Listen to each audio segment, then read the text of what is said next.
Hi, I'm Paul Salazar. Welcome to More Saturdays, LA's hottest real estate news, coming out every single Saturday on our YouTube channel.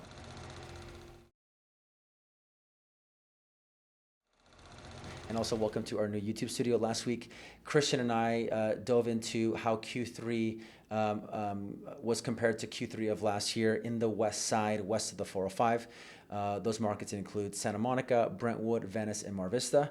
Today, we're going to focus on the east part of the West Side, which is east of the 405, but west of the 101, Hollywood Hills, Beverly Hills, Beverly Hills Post Office, Bel Air, and Westwood. All right, we're going to be talking about some of the key metrics that we find are an important factor in evaluating where the market is at in any specific area. That is new listings, active listings, months of inventory, closed units, total sold volume, and median price per square foot.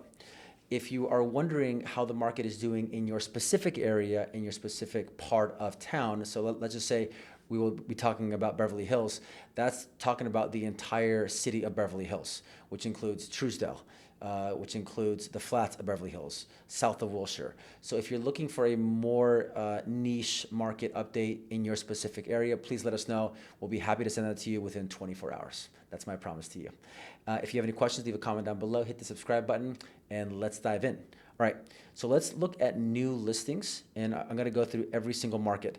I know last week we were having trouble with our new Samsung Frame TV. It was getting a little bit washed out, so we're going to screen record this in case this doesn't work out. Hopefully you can see what I'm seeing here on my computer. So in Beverly Hills, in terms of new listings, we haven't seen that big of a difference. As you can see, in July it went down, in August and September it went up slightly, so not a big difference and no trend to see there compared to last year in Q3. In Beverly Hills Post Office, kind of same thing. It went down in July, in August it went up slightly, in September it went down slightly, so not a big difference there. In Bel Air, we did see a trend moving up in all three of the months.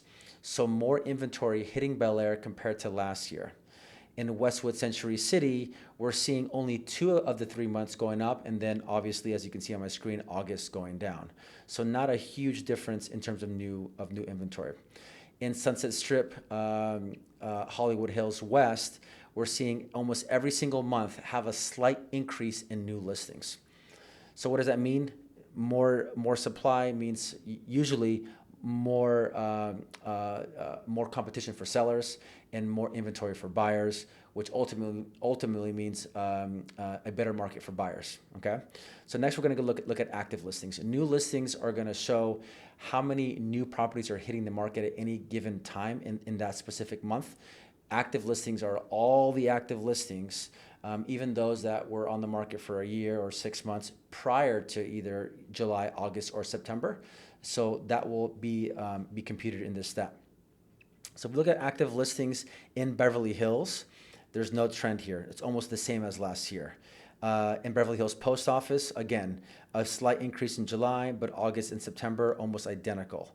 In Bel Air, Holmby Hills, again, we're seeing this trend, more new listings and also a higher amount of active listings compared to last year. We're seeing a trend in more inventory in Bel Air, Holmby Hills. In Westwood, we're not seeing any trend. We have a down month in July, a little bit of an up month in August, and a little bit of an up month in September. Sunset Strip, Hollywood Hills, just like we saw in Bel Air, we saw inventory increase in new listings as well as active inventory. Not a huge uptick, but a little bit, and we'll definitely keep monitoring this to see how it pans out. So now that we looked at inventory, let's look at how this affects month supply. Month supply really is a good indicator to know if it's a buyer's market, if it's a neutral market, or if it's a seller's market. 0 to 4 months of inventory is going to be more of a seller's market, which means sellers have the advantage. If it's in between 5 to 6 months, that's going to be more of a neutral market. 7 months plus will be more of a buyer's market. That means there's more inventory on the market for the buyers, and they have the advantage. So if you want to calculate month supply, what you do is you would take an area and you would find out how much inventory is in that area currently. Let's say there's 100 houses on the market currently in Bel Air. And only 10 houses are selling per month in Bel Air. that means it'll take 10 months to sell all those 100 houses, right? So that will be considered a buyer's market. All right, so let's look at month supply in all these markets. If you're looking at Beverly Hills, you'll see that there's not a huge trend here. It went down in July.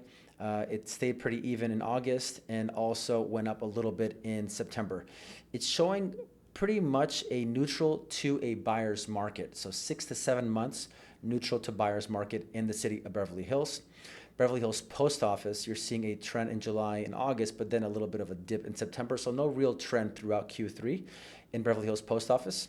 But we're seeing in general a pretty strong buyer's market from in between 8 to 12 months of inventory and BHPO.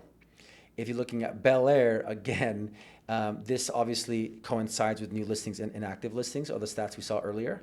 We're seeing a trend every single month in more inventory. So it went from 7 to 10 months in July, August 6 to 9, and September 6 to 9 months. So around 9 months of active inventory in Bel Air. So that's definitely a buyer's market in Bel Air. In Westwood, we're seeing a trend up. It was pretty even in July, and you see August and September going up. As of August, there was about 5 months of inventory compared to 3 months last year. So it's still pretty neutral. August was 3 months, and July was 3 months. So there was obviously an increase of active inventory in September, which swayed this. But I think overall, Westwood, Century City is pretty hot, and we're still seeing it maybe trend a little bit up. But I think overall, it's still a seller to neutral market in Westwood, Century City. Let's look at Sunset Strip. Sunset Strip, you see that the month supply has gone down in all of the months. That is very positive. That means that there has been more sales, which we'll go over in a second, compared to more inventory, right? So the sales has spiked up more than the active inventory has spiked up. And so we're seeing the actual month supply go down. So in July, it went down from 8 to 7. In August, it went down from 12 to 9. In September, it went down from 12 months to 9 months. So it's still a buyer's market, but we're seeing the trend go down, which is good. So there's been more sales over the last 3 months there. So let's look at closed sales in all these markets. Okay, in Bel Air, closed sales, you can see every single month has been going up. So that's a really positive trend every single month. In BHPO, we're not seeing a trend. It went down the first 2 months of Q3, and then on that last month, it went up. In Bel Air, Holmby Hills, we're seeing a trend go up, and a slight, actually it was pretty even in September. So we're seeing a very small slight of more sales in Q3 this year compared to Q3 last year in Bel Air, Holmby Hills.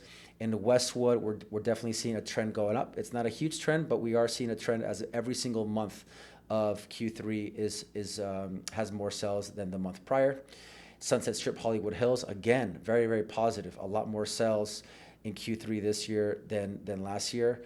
So there was a 70% increase in July, in August a 48% increase, and September a 48% increase in sold units in Sunset Strip.